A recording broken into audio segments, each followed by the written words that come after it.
जय हिंद मित्रों। रावणगंज crime zone में तब्दील।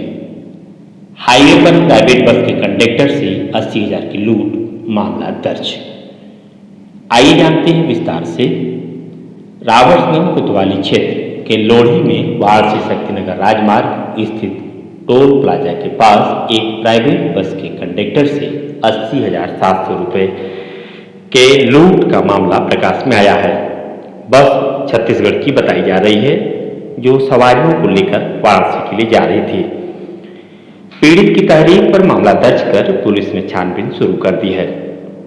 पीड़ित की तरफ से बताए गए हुलिये के आधार पर पुलिस ने कई जगह दबिश भी दी डाली, परंतु अभी वारदात में शामिल कोई बदमाश पुलिस के हत्थे नहीं चढ़ पाया है।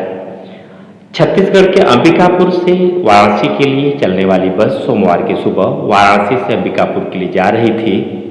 बस जब एचएस स्थित लोढ़ी स्थित टोल प्लाजा के आगे बढ़ी तो कंडक्टर ने स्वयं और उसमें मौजूद सवारियों को फ्रेश होने के लिए उसे कुछ देर के लिए रुकवा दिया। इस पर चालक ने मारकुंडी घाटी से पहले और लोढ़ी टोल प्लाजा के करीब आधा किलोमीटर आगे बस को रोक दी। इस दौरान कंडक्टर बताए जा रहे सुखनंदन प्रजापति पुत्र रामलाल प्रजापति निवासी हरिहरपुर थाना सरई जनपद सिंगरौली मध्य प्रदेश बस रुकने के बाद उतरकर कुछ मीटर आगे झाड़ी की तरफ फ्रेश होने चला गया। उसी दौरान नकाबपोश किस्म के 3-4 व्यक्ति पहुंचे और उसे पकड़ लिया। उसे धमकाते हुए उसकी जेब में सवारियों से भाड़े के रूप में ली गई रकम 79,300 रुपये और उसके पर्स में रखा 1,400 रुपये लूट कर वहां से चलते बने। पीड़ित के मुताबिक लुटेरे उसका पर्स भी लेते गए, जिनके नकदी के अलावा Aadhaar card, ATM, PAN card, licence, voter ID सहित कई कागजात भी रखे हुए थे। पीड़ित ने जैसे ही मामले की जानकारी पुलिस को दी, खलबली मच गई। रावणगंज कोतवाल दिनेश पांडे सहित अन्य पुलिसकर्मी लुटेरों की तलाश में जुट गए। समाचार दिए जाने तक उससे जुड़ा कोई आरोपी पुलिस के हत्थे नहीं चढ़ सका था। लोढ़ी टोल प्लाजा से लेकर मारकुंडी इको पॉइंट का क्षेत्र इस मामले में काफी संवेदनशील है। यहाँ पूर्व में भी कई बार लूटपाट डकैती की घटनाएं हो चुकी हैं। पूर्व में एसपी रहे सुभाष चंद्र दुबे की तरफ से गिरोह का पर्दाफाश करवाया गया तो उसके बाद से घटनाएं शांत हो गई थी। 2018 के बाद से फिर से घटनाएं शुरू हुई तो 2019 में जिले में एसपी के रूप में तैनात हुए प्रभाकर चौधरी ने लूटपाट और डकैती करने वाले गिरोहों की कमर तोड़ी। इसके बाद से लोढ़ी टोल प्लाजा से लेकर मारकुंडी घाटी के बीच लूटपाट की कोई घटना सामने नहीं आई थी। अब एक बार फिर से लूटपाट गिरोह की सक्रियता ने हाईवे से आवागमन करने वालों की नींद उड़ा दी।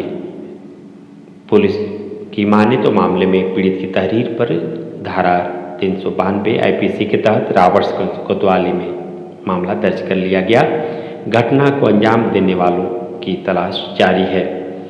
हम अपने YouTube के दर्शकों को बता दूं, पिछले 3-4 दिनों से विशेषकर उत्तर प्रदेश प्रांत के सोनभद्र जनपद के रावणगंज कोतवाली क्षेत्र में आपराधिक घटनाओं में वृद्धि सी हो गई है। उन मामलों का खुलासा नहीं हो रहा है, जिसकी वजह से आम जनमानस में भय का वातावरण व्याप्त हो गया है। पुलिस प्रशासन ने कुछ अधिकारियों का स्थानांतरण भी किया है। इसके अलावा अभी भी स्थिति संभल नहीं रही है। जरूरत इस बात की है कि इस तरह के आपराधिक घटनाओं पर तत्काल अंकुश लगाया जाए, जिससे आम जनता भय से उबर सके।